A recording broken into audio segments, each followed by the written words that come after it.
नमस्कार, खबरों का पंचनामा देख रहे हैं आप। मैं हूं आपके साथ पूजा।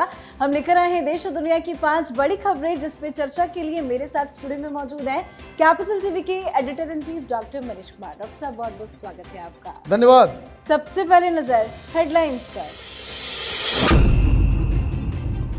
पीएम मोदी ने उत्तराखंड को 4200 करोड़ की दी सौगात। शिव भक्ति में लीन नजर आए पीएम मोदी। आदि कैलाश में लगाया ध्यान, सिर पर सफेद पगड़ी, हाथ में डमरू, शंख बजाकर की शिव की पूजा अर्चना।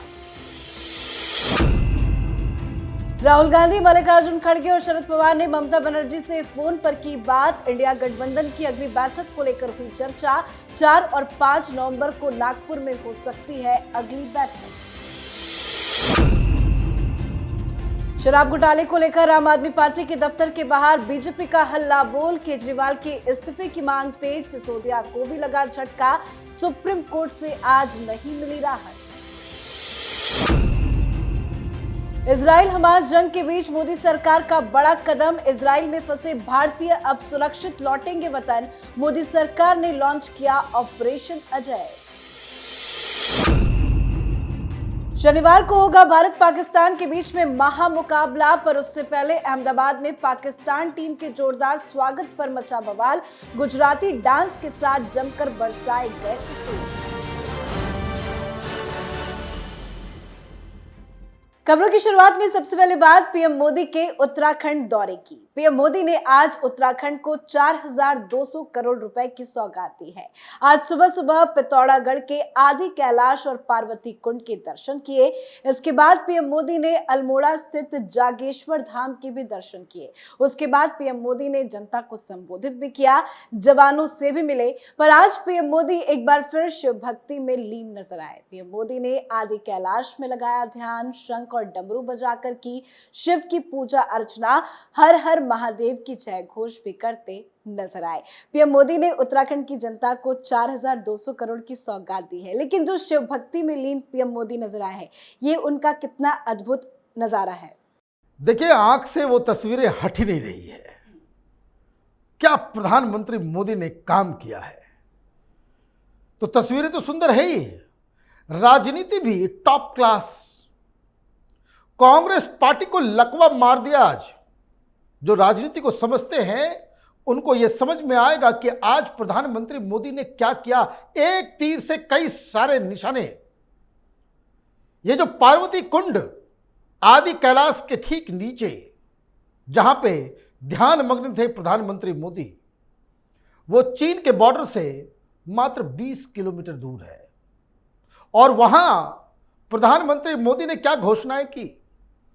वहां मात्र एक गांव है, रास्ते नहीं हैं। उसको एक टूरिस्ट स्पॉट के रूप में डेवलप किया जाएगा ताकि तमाम शिव भक्त उस जगह पे जाकर आदि कैलाश का दर्शन कर सके। रास्ता खुल गया तो दो चीजें हुई। ये तस्वीरें, कौन है हिंदुत्व, कौन है हिंदू, ये चुनावी हिंदू राहुल गांधी जो बन के हिंदुत्व की परिभाषा करते हैं, उनको एक जवाब वो, और दूसरा चीन घुसाया है, चीन घुसाया है, चीन घुसाया है। ये लीजिए, बॉर्डर पे जा करके आपको कभी याद है मनमोहन सिंह भारत चीन के बॉर्डर के इतने करीब जाकर के कोई इस तरह का प्रोग्राम करते हो? डर जाता था पहले, हिंदुस्तान की सरकार डर जाती थी। लेकिन प्रधानमंत्री मोदी ने ये तो किया ही, और उसके बाद पिथौरागढ़ में जाकर जो जनसभा को संबोधित किया और ये बताया कि किस तरीके से पूरे उत्तर प्रदेश और उत्तराखंड और हिमाचल प्रदेश में शिव भक्त लोग हैं, शैव ज़्यादा हैं। उन्होंने याद दिलाया कि चंद्रमा तक इष्ट देव को वहाँ पे स्थापित किए, शिव शक्ति जहाँ पे पहुँचा। तो ये अगर राजनीति को आप तुलना करें, वो कहावत है, कहाँ राजा भोज कहाँ गंगू तेली। यही डिफरेंस है राहुल गांधी और प्रधानमंत्री मोदी में। बिल्कुल। अब बात करते हैं दिल्ली की राजनीति की, जिसमें अरविंद केजरीवाल अपने शराब कांड को लेकर बुरी तरह से फंसते नजर आ रहे हैं। कहीं से भी कोई राहत की खबर सामने नहीं आ रही है, तो वहीं बीजेपी ने भी अपना विरोध प्रदर्शन तेज कर दिया है। आज बीजेपी के कई नेता और कार्यकर्ता हाथ में बैनर पोस्टर लेकर आम आदमी पार्टी के दफ्तर के बाहर पहुंचे। इस बैनर पर लिखा गया था कि आम आदमी पार्टी ने दिल्ली को शराब में डुबाया है। साथ ही साथ इन बैनर पोस्टरों के जरिए अरविंद केजरीवाल के इस्तीफे की भी मांग की गई है। तो वहीं मनीष सिसोदिया को भी आज सुप्रीम कोर्ट से कोई राहत नहीं मिली है। कैसे केजरीवाल की मुसीबत चारों तरफ से बढ़ रही है। देखिए, आज तो सारी तैयारी कर ली गई थी। सोशल मीडिया पे सवेरे से ही ट्रेंड चल रहा था। ये जो लेफ्ट लिबरल कमाल, ये दलाल पत्रकारों का जो जत्था है, इन लोगों ने माहौल पहले ही बना रखा था।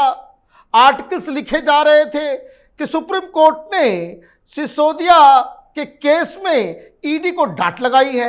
ऐसे ऐसे सवाल पूछे हैं जिससे ये निष्कर्ष निकल रहा है कि आज तो अंकल मनीष सिसोदिया रिलीज हो जाएंगे, उनको जमानत मिल जाएगी। तो तमाम मीम्स वगैरह तैयार थे, ट्रेंड भी कर रहा था social media, Facebook, Twitter, Instagram पे मनीष सिसोदिया। लेकिन एंटी क्लाइमेक्स, जिस जज साहब को इस केस में बैठना था, वो कॉन्स्टिट्यूशनल बेंच में जस्टिस संजीव खन्ना, वो आज आए ही नहीं। तो अब अगली तारीख लगेगी, कब लगेगी अभी तक जानकारी आई नहीं है। और दूसरी तरफ संजय सिंह को लेकर के बुरी खबरें आ रही हैं कि ईडी ने फिर से कहा है कि हमें कुछ और भी सबूत मिले हैं, जिससे मालूम चल रहा है कि ये जो घोटाला हुआ, शराब घोटाला, उसका चीफ कॉन्स्पिरेटर संजय सिंह है। और केजरीवाल के एक दोस्त ने बाकायदा चिट्ठी लिख दी है कि केजरीवाल भी जाएगा इस। तो आप ये देखिए, जो ज़्यादा झूठ बोलता है, जो मकारी करता है, एक न एक दिन वो पकड़ा जाता है। और ऐसे लोगों के साथ दिक्कत क्या होती है कि एक भांडा फूटता है तो चारों तरफ से लोग जो उसको घेर लेते हैं। इसी स्थिति में केजरीवाल फंस गए हैं। बिल्कुल। अब बात करते हैं विपक्षी गठबंधन इंडिया को लेकर आई बड़ी अपडेट की। मुंबई में हुई विपक्ष की मीटिंग के बाद अब तक विपक्ष की गाड़ी आगे नहीं बढ़ी है। इसी बीच आज खबर सामने आई कि राहुल गांधी, मल्लिकार्जुन खड़गे और शरद पवार ने ममता बनर्जी से इंडिया गठबंधन की अगली बैठक को लेकर फोन पर बातचीत की है। खबरों के मुताबिक अगर सब कुछ ठीक रहा तो ममता बनर्जी के सुझाव के मुताबिक इंडिया गठबंधन की अगली बैठक 4 और 5 नवंबर को नागपुर में होगी। आखिर ममता बनर्जी को क्यों फोन किया गया? क्या मनाने की कोशिश की जा रही है? देखिए, 4 और 5 अक्टूबर को मीटिंग होनी थी। अनाउंस कर दिया गया था कि भाई ये सारी चीजें कहां होंगी, भोपाल में होंगी। लेकिन कांग्रेस पार्टी के लोग ही विरोध कर दिए, बोले नहीं नहीं नहीं नहीं, ये डीएमके वाले आ गए या आरजेडी वाले आ गए या फिर ये समाजवादी पार्टी वाले आ गए जो हिंदुओं को गालियां देते हैं। तो ये जो हम दिग्विजय सिंह, हाँ, और कमलनाथ है जो आजकल टीका लगा लगा करके कैंपेन कर रहे हैं, अपने आप को नकली हिंदू बताने की जो कोशिश कर रहे हैं, इनका पूरा प्रपंच फेल हो जाता। बीजेपी को हाथ में एक बड़ा हथियार मिल गया होता। ममता बनर्जी की प्लानिंग अलग है। ममता बनर्जी ने भी प्रोटेस्ट किया था दिल्ली में, कांग्रेस पार्टी तो समर्थन में नहीं आई। तो हुआ यह कि बातचीत हुई, ममता से कहा गया ये आपस में बातचीत करें, भाई अगली मीटिंग की तारीख कब। तो बाकी लोग तो कोई काम नहीं है, सबने कहा कि भाई कभी भी कर लो, देश को बचाना है, संविधान को बचाना है, डेमोक्रेसी को बचाना है। ममता बनर्जी ने कहा कि भाई दुर्गा पूजा है। भाई दुर्गा पूजा भी कहाँ है? आप कर सकते थे, तारीख तो आपको 4 और 5 थी ओरिजिनली। आपने रेजोल्यूशन किया था कि हर महीने हम लोग बैठक करेंगे, तो अक्टूबर में तो कोई बैठक हो नहीं पाया। और ममता बनर्जी ने बहाना लगा दिया कि देखिए हम तो अभी दुर्गा पूजा वगैरह होगा, मैं नहीं आ पाऊंगी। तो 4 और 5 की तारीख बताई गई है और मीटिंग जो है नागपुर में होगी। तो कल कोई कह देगा कि अब दीपावली का भी समय आ गया है। एक नॉन सीरियस अप्रोच से कांग्रेस पार्टी वो ये करने की कोशिश कर रही है कि तीनों राज्यों में चुनाव जीत जाए, उसके बाद हम गठबंधन के अंदर सुपर बॉस की तरह अपनी मनमानी कर सके। वो कांग्रेस टाइम बाय कर रही है और बाकी के जो चट्टे बट्टे हैं इस डॉटेड अलायंस के, वो अनकंफर्टेबल फील कर रहे हैं, इसलिए तारीख तय नहीं हो पा रही है और प्रोग्राम फिक्स नहीं हो पा रहा है। अगली खबर में बात करते हैं इजराइल हमास जंग के बीच मोदी सरकार के बड़े फैसले की। इजराइल हमास के बीच चल रहा युद्ध लगातार भयावह होता नजर आ रहा है। इस बीच मोदी सरकार ने ऑपरेशन अजय लॉन्च किया है। इसके जरिए इजराइल में फंसे भारतीय नागरिकों को स्वदेश लाया जाएगा। सरकार ने 24 घंटे तक एक्टिव रहने वाला कंट्रोल रूम भी बना दिया है। हालात पर पैनी नजर रखी जा रही है। इजराइल में इस समय करीब 18,000 भारतीय रहते हैं, जिनकी सुरक्षा को लेकर मोदी सरकार पूरी तरह से अलर्ट है। जंग के बीच में ऑपरेशन अजय इजराइल में रह रहे भारतीयों के लिए कितनी बड़ी राहत। जंग कहां हो रही है? मेरे हिसाब से तो जंग तो कहीं हो नहीं रही। इसको कहते हैं पिटाई। ये हमास के आतंकी गजा के अंदर जो छिपे हुए हैं, इनकी धुलाई हो रही है, इनकी पिटाई हो रही है। जो बर्बरता इन जिहादियों को दिखानी थी, कर चुके। इन्होंने अपना कांड कर दिया, अपना काम कर दिया। अब जो कुछ होना है वो इजराइल कर रहा है और सही कर रहा है। इस बीच बहुत सारे लोग चिंतित, हालांकि जो मेरी जानकारी है 18,000 तो वहां पे हैं, लेकिन हमारे बहुत सारे जानकार भी वहाँ पे हैं जो कह रहे हैं कि नहीं, आने की ज़रूरत नहीं है, वो लोग वापस हिंदुस्तान नहीं आना चाहते, वो वहीं इजराइल में ही रुकेंगे। लेकिन जो स्टूडेंट्स हैं, जो रिसर्चर्स हैं, जिनका परिवार वहाँ पे नहीं है, और जो कोई भी वापस हिंदुस्तान आना चाहता है, उसके लिए मोदी सरकार ने ये व्यवस्था की है, ऑपरेशन अजय।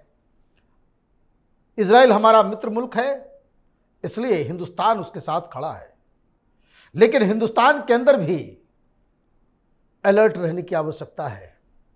वो इसलिए, कल जुमा है, इनको ये जो जिहादी एलिमेंट्स हैं हिंदुस्तान के अंदर, उनके ऊपर कड़ी नजर रखने की आवश्यकता है। अदरवाइज कहीं ऐसा ना हो कि जिस तरीके से रोहिंग्यास के मसले को लेकर मुंबई के आज़ाद मैदान में इन जिहादियों ने आगजनी की थी, दंगा भड़काया था, वैसी घटनाएं देश के अलग अलग कोने से आए। तो बहुत ही इंपॉर्टेंट और क्रूशियल दिन है कल का। आज की आखिरी खबर में बात भारत पाकिस्तान के बीच महामुकाबले की। भारत पाकिस्तान के बीच वर्ल्ड कप का मुकाबला 14 अक्टूबर यानी कि शनिवार को अहमदाबाद के नरेंद्र मोदी स्टेडियम में खेला जाएगा, जिसको लेकर भारतीय क्रिकेट फैंस में गजब का उत्साह है। पर उससे पहले पाकिस्तान टीम के स्वागत को लेकर जमकर बवाल शुरू हो गया है। दरअसल इस मुकाबले के लिए पाकिस्तान क्रिकेट टीम अहमदाबाद पहुंच गई है, जहां पाकिस्तान टीम का होटल में जोरदार स्वागत हुआ। खिलाड़ियों पर फूलों की बारिश की गई, ढोल नगाड़ों के साथ वेलकम किया गया। ये देख भारतीय क्रिकेट फैंस बीसीसीआई को जमकर ट्रोल कर रहे हैं। फैंस के साथ साथ कई नेता भी इसका सोशल मीडिया पर विरोध कर चुके हैं। पाकिस्तान क्रिकेट टीम के भव्य स्वागत से शिवसेना सांसद प्रियंका चतुर्वेदी ने भी नाराजगी जताई है। उन्होंने कहा कि पाकिस्तान टीम के स्वागत में इस तरह डांस जैसे कि वो हमारे बहादुर शहीदों और आतंकवाद पीड़ितों की मौत पर डांस कर रहे हो, क्या इस तरह का वेलकम देना जायज है? देखिए, दो एंगल से इसे देखा जा सकता है। एक कि हम बहुत बड़े दिल वाले हैं, अतिथि देवो भव, बाकी टीम के साथ जो है हम बहुत ही अच्छे तरीके से बर्ताव आ रहे हैं, तो पाकिस्तान के साथ भी करें। और दूसरा नज़रिया ये है कि दुश्मन मुल्क है, एक मल्टीलेटरल टूर्नामेंट चल रहा है जिसमें दुनिया भर की टीम आई है, तो ये हमारा कर्तव्य बनता है कि उनको हम उसी तरीके से ट्रीट करें जिस तरीके से वो हमारे सैनिकों के साथ, बॉर्डर के साथ और इनके आका आईएसआई, वहाँ की आर्मी, हिंदुस्तान के लोगों के साथ ट्रीट करती है। तो ये दोनों नज़रिया, सब कुछ अपनी जगह ठीक है, लेकिन जिस हिसाब से इसके ऊपर राजनीति हो रही है, ये नेता जो कह रहे हैं कि भाई बीसीसीआई जवाब दे, ये करे वो करे, ये गलती है। पाकिस्तान की टीम को उस तरह से स्वागत नहीं करना चाहिए। लेकिन ये जो इंडी अलायंस के नेता ये तमाशा कर रहे हैं कि भाई इसके लिए जैसा जवाब दे तो अमित शाह जवाब दे, हिम्मत है इनकी बोलने की कि हैदराबाद के अंदर मुसलमानों की भीड़ खड़ी थी पाकिस्तान के चौके पे, वहां पे पाकिस्तान जिंदाबाद के नारे लग रहे थे, उस समय आपके मुंह में दही जमी हुई थी। यह शिवसेना की नेता और नेत्री आकर के ये कह सकती है कि क्यों पलक पावरे बिछा करके मुस्लिम समुदाय के लोग हैदराबाद के एयरपोर्ट पे पाकिस्तान के लोगों का स्वागत करने में लगे हुए थे।